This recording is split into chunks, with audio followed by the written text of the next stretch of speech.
Chapter 1. The Italian lunged forward.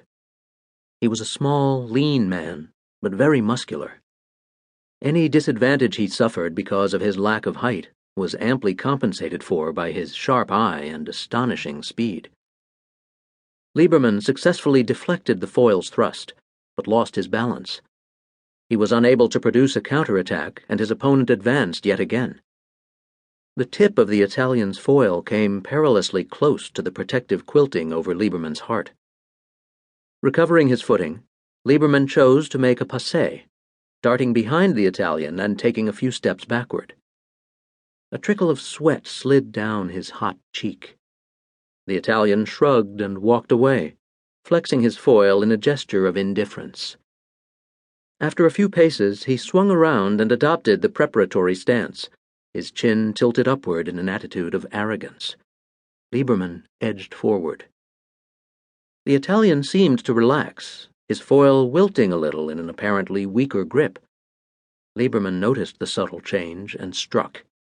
A violent brassy clang was followed by the shriek of scraping metal. The Italian's foil yielded, offering no resistance. Liebermann congratulated himself, believing that he had taken his opponent by surprise. But the concession was merely tactical.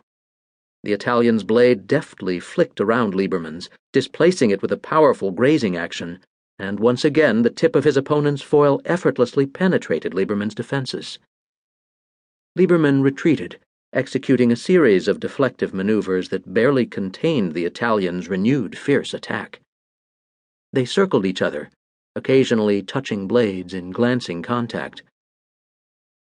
"You should have anticipated my frottement, Herr Doctor," said the Italian gruffly. He tapped his temple and added, "Think, Herr Doctor. If you do not think, all is lost."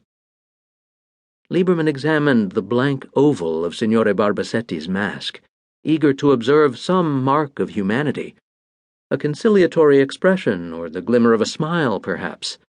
The mesh, however, was impenetrable.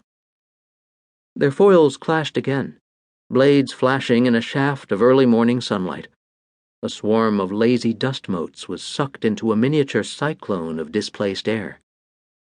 Barbasetti produced a feint, switching from one line of attack to another, forcing Liebermann to draw back. However, the young doctor retained his composure and made a move that he intended should fail, thus provoking a predictable and powerful thrust from Barbasetti. Liebermann dodged and struck the fort of the Italian's foil as he stumbled past.